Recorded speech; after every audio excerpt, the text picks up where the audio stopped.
तो इस वीडियो में बहुत ही कम टाइम में हम लोग पूरा बेंजीन डाइज़ोनियम क्लोराइड कंप्लीट करने वाले हैं और इस वीडियो का ये जो PDF है ये मैं अपने टेलीग्राम चैनल पे डाल दूँगी, जिसकी लिंक मैंने डिस्क्रिप्शन बॉक्स में दी है। तो चलो शुरू करते हैं। तो सबसे पहले कि बेंजीन डाइज़ोनियम क्लोराइड को बनाया कैसे जाता है, तो इसका प्रिपरेशन होता है एनिलीन से।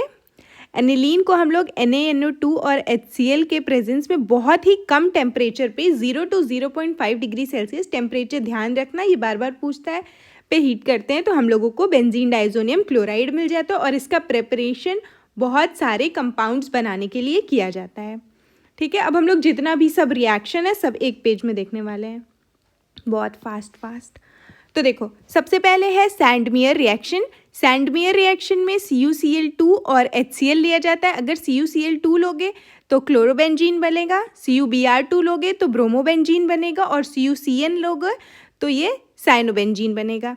अब देखो, सैंडमियर रिएक्शन और गेटरमैन रिएक्शन। गेटरमैन रिएक्शन में कॉपर का पाउडर लिया जाता है HCl के साथ और सैंडमियर रिएक्शन में CuCl2 लिया जाता है।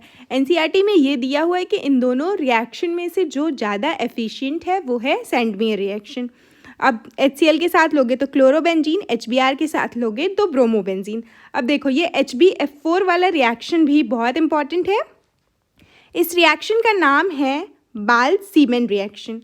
तो क्या करते हैं हम लोग, BDC को जब HbF4 से रिएक्ट करवाते हैं तो फ्लोरोबोरेट मिलता है, ये याद रखना। इसमें डायरेक्ट फ्लोरोबेंजीन नहीं बनता है और फ्लोरोबोरेट बहुत स्टेबल होता है। फिर जब हम लोग इसको हीट करते हैं तब यहाँ पे फ्लोरोबेंजीन बनता है। तो हीट करने से हमें फ्लोरोबेंजीन बना और इसका जो दो बाई प्रोडक्ट है वो भी याद कर लेना, BF3 और N2, ये दोनों भी इम्पॉर्टेंट है। फिर जो नेक्स्ट चीज़ है वो है रिडक्शन ऑफ BDC। तो देखो, रिडक्शन के लिए दो चीज़ें यूज़ करते हैं, एक H3PO2 और दूसरा इथेनॉल, और दोनों यूज़ करके हमें बेंजीन मिलता है। यहाँ पे देखो, H3PO2 यूज़ करेंगे तो इसका रिडक्शन हुआ तो बेंजीन मिला, और H3PO2 को ऑक्सीडेशन हो जाएगा तो यहाँ पे H3PO3 मिलेगा। ये वाली एक रिडॉक्स रिएक्शन है। और जब इथेनॉल के साथ ट्रीट करते हैं BDC को तो हमें बेंजीन मिलता है और एसिटाल्डिहाइड मिलता है, इसका भी बाई प्रोडक्ट इम्पॉर्टेंट है। ठीक है, अब देखो फिनॉल कैसे बनाते हैं। जब BDC को वाटर के साथ 283 केल्विन पे रिएक्ट करवाया जाता है तो हमें फिनॉल मिलता है। फिर देखो, BDC का एक HbF4 के साथ और रिएक्शन है, HbF4 से ट्रीट करवाया, ये फ्लोरोबोरेट हमें मिला। फिर इसको अगर हम NaNO2 कॉपर के साथ हीट करा देते हैं तो यहाँ पे नाइट्रोबेंजीन मिल जाता है।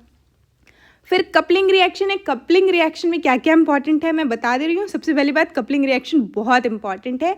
ये इलेक्ट्रोफिलिक सब्सटीट्यूशन रिएक्शन है, तो ये पूछ सकता है कि कपलिंग रिएक्शन किस टाइप की रिएक्शन है, तो ये इलेक्ट्रोफिलिक सब्सटीट्यूशन रिएक्शन है।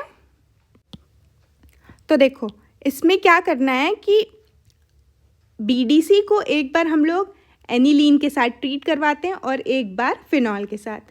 इसका रिजल्ट और रिजल्ट का कलर दोनों याद रखना है। तो जब एनिलीन के साथ ट्रीट करेंगे हम लोग तो हम लोग को मिलेगा पैरा अमाइनो एजोबेंजीन। ये जो N वाला है इसको एजो बॉन्ड कहते हैं। ठीक है, फिर ऐसे याद करना, एक लड़की है जिसका नाम अमीना है और वो येलो ड्रेस पहन के आ रही है, ऐसे कुछ मैंने याद किया था। तो इसका मेन इंपॉर्टेंट चीज़ यही है कि इसका कलर अमीन जहाँ आएगा, अमीना येलो कलर।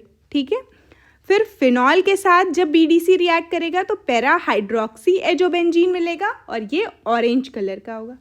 ठीक है, फिनॉल के साथ ऑरेंज कलर और अमीन के साथ येलो कलर।